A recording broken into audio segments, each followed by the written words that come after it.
So again, I love managing risk. It's quite exciting. This is a lovely example that I still reflect on this, because this is one of projects that did worry me and actually became quite a success story as well. There's two elements of this particular risk assessment on this picture. Now, the top left is this was with the Environment Agency, and a senior executive member of staff there who's standing on the top left picture with ballistic body armour. Now, and this is where it proves a point when you've got a senior executive buying into the risk assessment and being active and want to participate with this risk assessment and working with the teams, which I absolutely applaud. And this shows that this working relationship can make a difference. With the ballistic body armour, we've got fishery enforcement officers. We're going out, and when they do the rod licence checks, we're getting assaulted, and quite severely, with the type of products that the fishermen had. They had knives, gaffs, and what the concern was when we brought in the ballistic body armour, when individuals wear it and they got handcuffs and they got their asps, and asps are like spring buttons for self-defence when being assaulted. It was quite restrictive and quite heavy, and if anybody who have worn body armour will relate to that, it feels very restricted and quite heavy. And also, the product is actually a buoyancy aid. When you feel the weight of that product and thinking, well, I'm on a river course, and if and our fishery officers have been thrown into the water in the rivers in the past, that have they got faith of that product, and they got this mindset that they're going to sink. So we needed to prove that that product in aggression actually does its job, what it says on the tin. So that was the first profile where we had individuals, some of the fishery officers as well. So instead of actually just telling individuals, we wanted to prove it and get people involved.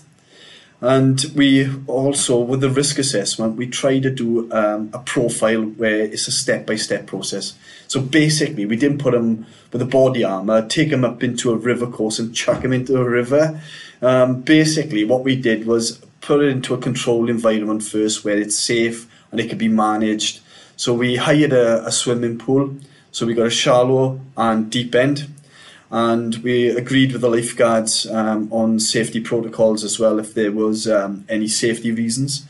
And basically, and this is the best bit of my job, I got to controlled throwing them into the actual swimming pool, and without the handcuffs first of all, and without the asp, because that was extra weight. I wanted to give them confidence of actually getting a feel of that product as well.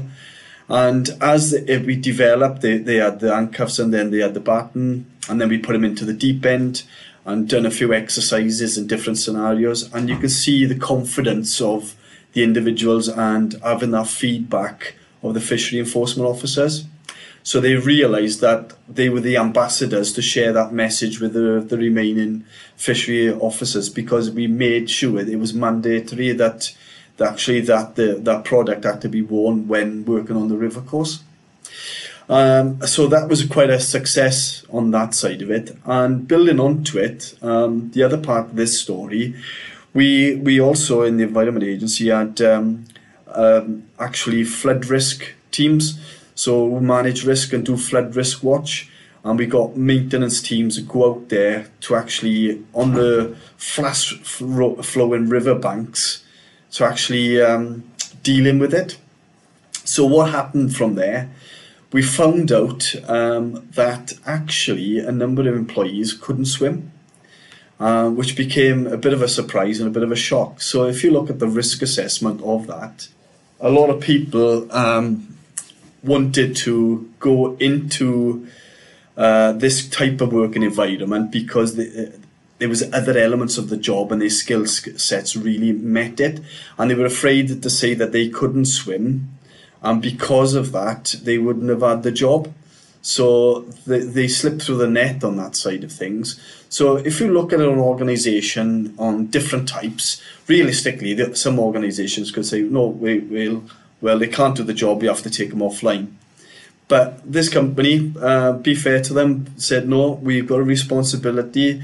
We will manage that risk because they love the job. We will support them and see how we can implement measures out to deal with that, because under a flood risk event, we actually, it's a different environment that we have to deal with because the risk will always be there. So again, we looked at all PPE manufacturers with flotation devices, and on the same day we took the flood risk guys and some who could swim and the ones who couldn't swim. And if you've seen the pictures before, and you can see the fear element of it, but it was a controlled environment. Put them into the swimming pool, and you can see there's an example there in the swimming pool with the flotation device, and it was working effectively and the feedback was quite effective, and from there it gave that confidence. So that was a first successful exercise. However, what I highlighted then, it was in the swimming pool in a controlled environment. We now wanted to assess it in its actual aggression in the river course. So we travelled up to a place called Bala, where there's a whitewater rapid centre. Then we had a briefing session with the rescue teams there as well on what we wanted to implement. And we put our safety control measures in place. And then what we did was actually, with the stab-proof vest and all the buoyancy aids, put them into a fast-flowing river as if it was in a flood risk, and taught them how to go into defensive position, the effectiveness of the PP that with the flotation device, and actually how to then get to the embankment in a safe controlled environment. The only challenge we had to deal with at that particular point, as far as the risk, was actually the cold, because the rest of the equipment done its job. So it was really a good success. And the bottom right picture there, you can see two of the individuals there, the ones who can't swim, and you can see they're beaming. They absolutely loved the day. And it gave that confidence to the individuals, because you could be the best swimmer in the world, but in a flood risk environment, it's about knowing what to do in that event. So upskilling, training, feedback, communicating, that's what risk assessment's about.